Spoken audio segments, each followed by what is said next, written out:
नमस्ते। आज मेरे साथ फिर से डॉक्टर राम पुनियानी एक बार फिर से। और डॉक्टर साहब की मुझे इसलिए बहुत आवश्यकता पड़ी डॉक्टर साहब आपकी कि औरंगजेब की बात को लेके एक बड़ा मतलब किसी तरह से दंगा कराने की एक बहुत ही कोशिश की जा रही है। और इसको मैं एक दूसरे ढंग से देखता हूं। प्रधानमंत्री की रेस के बीजेपी की जो अंदरूनी वो है उस रेस में सबसे आगे अमित शाह अपने को मानते हैं। उनके पास वो कहते हैं मेरे पास गोधरा है। तो हमारे उत्तर प्रदेश के योगी जी कहते हैं मेरे पास संभल है। अब महाराष्ट्र के देवेंद्र फडणवीस को लग रहा था कि इन सबके पास इतनी अच्छे अच्छे ट्रॉफी हैं, मेरे पास कुछ नहीं है। तो वो औरंगजेब की कब्र को लेके आ गए हैं। तो अब वो कहते हैं मेरे पास औरंगजेब की कब्र है।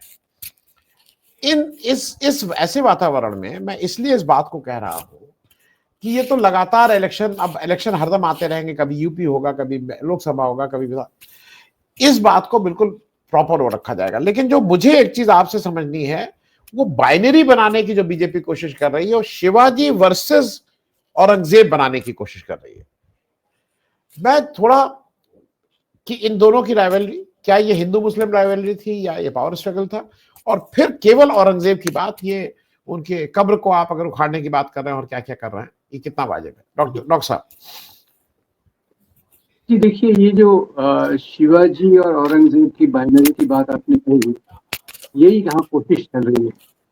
और यहाँ जो जिस प्रकार से इतिहास को प्रचारित किया गया है, वो हिंदू मुसलमान के आधार पर प्रचारित किया गया है। क्योंकि राजा कोई धर्म के आधार पर राज्य नहीं करते थे। राजा अच्छे भी होते थे, बुरे भी होते थे। हिंदुओं में भी अच्छे राजा हैं, मुसलमानों में भी अच्छे राजा हैं, दोनों में बुरे राजा भी हैं। और राजाओं का मूल्यांकन आज के मानव अधिकारों के मूल्यांकन स्टैंडर्ड से नहीं हो सकता। राजा एक सर्वशक्तिशाली व्यक्ति था, उसके हाथ में कानून था, उसके हाथ में एग्जीक्यूटिव थी, वो पनिशमेंट दे सकता था। तो बहुत सारे राजाओं ने अलग अलग प्रकार की क्रूरता दिखाई है। अब ये बात मैं एक निजी तौर पे मानता हूँ कि शिवाजी महाराज को थोड़ा सा मैं बेहतर पेडिस्टल पे रखता हूँ, क्योंकि उन्होंने 2-3 काम बहुत अच्छे किए। एक तो उन्होंने महिलाओं को सम्मान का दर्जा ऊपर किया, दूसरा सभी धर्मों को बराबर से देखा, और तीसरा गरीब किसानों के ऊपर से लगान का बोझ कम किया। और ये उनके बारे में है। जबकि औरंगजेब के बारे में तो बहुत कुछ सारी निगेटिव बातें की जाती हैं। मैं एक एक निगेटिव बात को लेके चलता हूँ।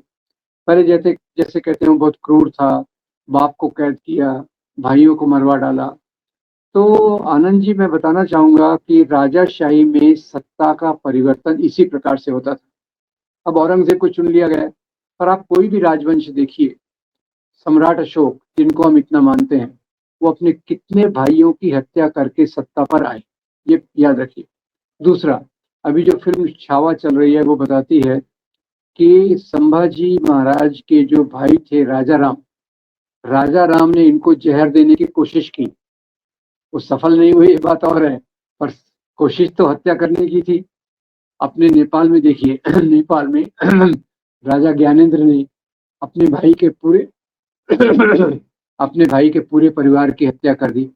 तो ये इसमें औरंगजेब को पिकअप करना ये गलत है। इसमें एक और उदाहरण दे दूं, अजात शत्रु जो एक हिंदू राजा था, उसने तो अपने पिता की हत्या कर दी। तो इस बात पे क्रूरता का आधार हम तय नहीं कर सकते। अच्छा, उसमें शिवाजी महाराज से उनकी लड़ाई हुई, औरंगजेब की लड़ाई हुई, और वो लड़ाई भी कोई धर्म के आधार पे नहीं थी। शिवाजी महाराज के जो सेनापति थे उसमें 12 सेनापति मुसलमान थे, और औरंगजेब की तरफ से जो बड़ा सेनापति आया था उसका नाम था राजा जय सिंह। औरंगजेब के प्रशासन में, औरंगजेब की फौज में हिंदू राजा, हिंदू सिपाही, शिवाजी महाराज की फौज में मुसलमान, मुसलमान सिपाही। तो ये कोई बाइनरी जो बनाई जा रही है, बिल्कुल एक सांप्रदायिक इतिहास के लेखन के तरीके से बनाई गई है, जिसको यहाँ ब्रिटिश लाए थे भारत में फूट डालो और राज करो की नीति को लगाने। फिर दूसरा, औरंगजेब को डेमोनाइज जो किया जाता है कि भाई उसने बहुत सारे मंदिर तोड़े। अब ये एक तरफा बात तो सही है, पर ये मैं आपको बता दूं कि मंदिर तोड़ने में बहुत सारे राजाओं ने काम किया। मंदिर बहुत सारे राजाओं ने तोड़ा। रिचर्ड ईटन का एक बड़ा लेख है फ्रंटलाइन में, दिसंबर 95 और जनवरी 96। तो रिचर्ड ईटन ये बताते हैं कि जब दो हिंदू राजा आपस में लड़ते थे तो जीतने वाला हिंदू राजा हारने वाले हिंदू राजा के कुल देवता की मूर्ति को तोड़ता था। फिर कल्हड़ की राज तरंगिणी बताती है कि 11वीं शताब्दी में राजा हर्षदेव जो थे कश्मीर में, उन्होंने मंदिरों के अंदर जो सोने चांदी की मूर्तियां थी, रत्न जड़ित जो मूर्तियां थी, उनको तोड़ा और अपने राज खजाने में उसको मेल्ट करवा के उसका संपत्ति के रूप में इस्तेमाल किया। तो औरंगजेब की ये बात बताई जाती है कि उसने मंदिर तोड़े, दूसरे राजाओं ने मंदिर तोड़े, उसको चुप रहते। औरंगजेब ने मंदिरों को दान दिया, ये बात तो कोई बोलता ही नहीं है। और ये बात मैं बता रहा हूँ आपको, doctor Pattabhi Sitaramayya sorry doctor Vishambharnath Pande की किताब farmans of king Aurangzeb, farmans of king Aurangzeb ने डॉक्टर पांडे ने उत्तर भारत के पुजारियों के पास जो यहाँ की औरंगजेब के फरमान थे उनको जमा किया, और बहुत सारे फरमान हैं कि मैं इस जैन मंदिर को इतना दान देता हूँ, इस मंदिर को इतनी जागीर देता हूँ, इस मंदिर को आभूषण देता हूँ, इस मंदिर को रख रखाव के लिए पैसे देता हूँ। 3 मंदिर का उदाहरण मैं हमेशा याद रखता हूँ, कामाख्या देवी का मंदिर, उमानंद का मंदिर आसाम में, फिर महाकालेश्वर का मंदिर उज्जैन में, और भगवान कृष्ण का मंदिर वृंदावन में। तो आनंद जी हो क्या रहा है कि एक तरफा बात को लेके औरंगजेब को एक विलन के रूप में प्रस्तुत करने की कोशिश की जा रही है। मैं इसमें राजाओं की अच्छाई बुराई के बारे में बात नहीं कर रहा। मेरे लिए तो जो हीरो हैं, हमारे हीरो, वो आज़ादी के आंदोलन के वो लोग हैं जिन्होंने ब्रिटिशों के खिलाफ संघर्ष किया, और विलेन वो लोग हैं जिन्होंने ब्रिटिश का साथ दिया। ये मेरी अपनी राय है, पर मैं राजाओं में से ज्यादा हीरो ढूंढता नहीं हूँ। पर हाँ, कुछ कुछ राजाओं की कुछ अच्छी बातें हैं। अशोक की जो उदार पॉलिसी थी, अकबर की जो उदार पॉलिसी थी, शिवाजी महाराज की जो उदार पॉलिसी थी, उसको मैं एक वैल्यू के रूप में देखता हूँ। पर उसके आधार पे आज के हीरो नहीं बन सकते। आज के हीरो केवल लोकतांत्रिक ग्राउंड पे ही बन सकते हैं। मैं डॉक्टर साहब एक चीज और समझना चाहूंगा, क्योंकि ये भी इतिहास में कई जगह है कि मराठाओं ने, मतलब उसी परंपरा में, शिवाजी की परंपरा ने एक समय मुगलों का साथ दिया उनके उनकी गद्दी बचाने के लिए, जब अब्दालिया। तो मतलब ये तो हिस्ट्री इसी तरह से चलती है ना, हिस्ट्री तो एक कांस्टेंट, आप एक चीज उठा के नहीं देखते हैं, आप कंटिन्यूटी में देखते हैं। मैं उस पर भी जरा एक हमारे दर्शकों को एक बार समझा दीजिए कि ये जो जो मराठा हिस्ट्री है, वो सत्ता का संघर्ष था, और एक समय वो मुगलों को इसकी सत्ता बचाए रखने में उनका एक अहम रोल है। अगर इस पे थोड़ा सा बता देंगे डॉक्टर साहब। जी, तो मैं थोड़ा इसमें एक और भी एडिशन करना चाहूंगा कि देखिए, जैसे बाबर मुगल वंश का संस्थापक था, ये कम लोग जानते हैं कि बाबर को भारत आने का निमंत्रण राणा सांगा ने दिया था। किससे लड़ने के खिलाफ? इब्राहिम लोदी के खिलाफ। यानी धर्म का मामला नहीं था। दूसरा, जहां तक मराठा और मुगलों का संबंध है, आपको बता दूं कि संभाजी महाराज, जिस पर ये अभी फिल्म बनी है और जो नफरत फैला रही है, ये फिल्म में भी संभाजी महाराज ने 2 बार औरंगजेब के साथ समझौता किया। एक समझौता किया औरंगजेब के साथ मिलकर, उन्होंने खुद के पिता शिवाजी महाराज के खिलाफ बगावत की। इससे बड़ी बात क्या हो सकती है? दूसरी बार, उन्होंने औरंगजेब के साथ मिलकर बीजापुर के नवाब आदिल शाह के खिलाफ लड़ाई की। औरंगजेब ने उनको 7,000 का मनसब दिया था संभाजी महाराज को। तो ये जो सत्ता का समीकरण आप बता रहे हैं, अब्दुल शाह अब्दाली के खिलाफ भी मुगलों का साथ मराठाओं ने दिया था। बाद में मराठा सत्ता ज्यादा उभर के भी आई। तो ये इसको धर्म के नजरिए से देखना एक गलत है, और अपने अपने साम्राज्य की भलाई के लिए, साम्राज्य के विस्तार के लिए ये जो चीजें करते हैं, उस पर हमें ज्यादा फोकस करना चाहिए। मैं एक चीज और, क्योंकि दर्शकों को वो जानना भी जरूरी है कि जो शिवाजी के पिताजी थे, जी, वो भी एक समय मुगलों के साथ, मुगलों के अगेंस्ट भी लड़े, और मुगलों के सेनापति, या उनके सेनापति नहीं बोलेंगे, उनके एक सेना नायक होके भी मतलब मुगलों का साथ दिया। मैं इसमें भी, क्योंकि ये दर्शकों को ये सब छोटी छोटी चीजें जानना जरूरी है, मुझे ऐसा लगता है। जी, इसमें मैं ये बताऊं कि जो शिवाजी महाराज के पिता थे, शाहजी महाराज, चलिए। वो ये बीजापुर के नवाब के इसमें एक बड़े सेना में एक बड़े ओहदे पर थे। और एक बात और भी जोड़ दूं, इनके जो दादाजी थे मालोजी राव भोसले, शिवाजी महाराज के दादाजी मालोजी राव भोसले, उनको संतान नहीं हो रही थी। संतान नहीं हो रही थी, वो एक पीर की दरगाह पे गए मन्नत मानने के लिए, और पीर का नाम था शाह शरीफ। बाद में मालोजी राव भोसले को 2 बेटे हुए, एक का नाम रखा शाहजी, एक का नाम शिवाजी।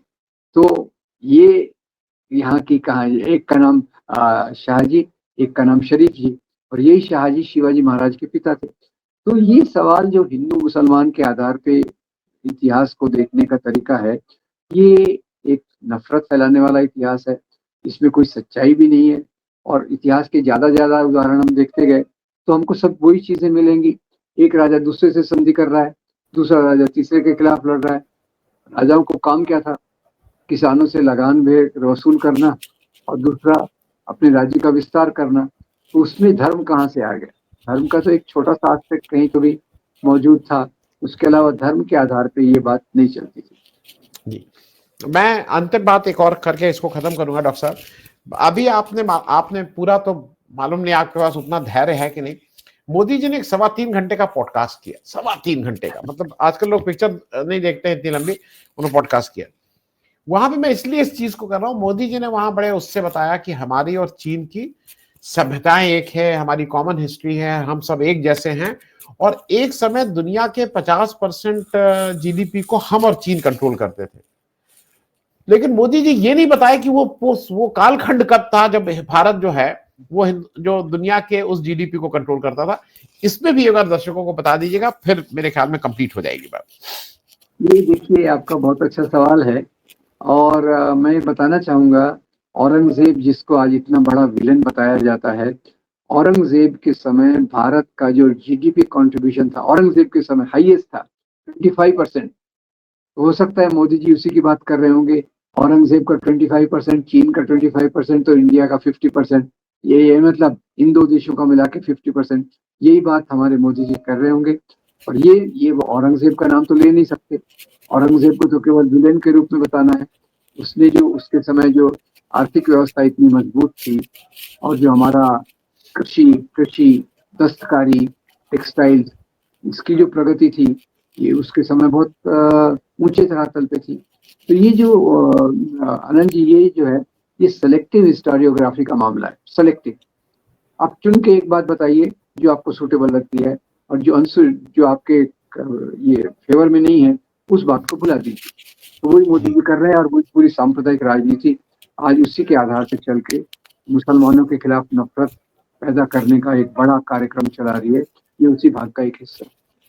और डॉक्टर साहब ये भी एक बात, मतलब मैं इसलिए कुछ मेरे जो जहन में सवाल हैं, ब्रिटिशर्स से पहले, ब्रिटिशर्स से पहले, हाँ डॉक्टर साहब, ब्रिटिशर्स से पहले शायद, जो मेरी जानकारी, देखिए औरंगजेब के जो खराब कृत्य हैं उसको कोई उसका फेवर नहीं, लेकिन जो उसकी पॉजिटिव चीजें हैं, जैसे आप कह रहे हैं, भारत का इतना बड़ा भूभाग एक सेंट्रल अथॉरिटी के अंडर क्या उससे पहले कभी रहा था? क्योंकि जो विस्तार उसने इस भारतवर्ष को दिया वो शायद कोई और शासक नहीं दे पाया मेरे हिसाब से।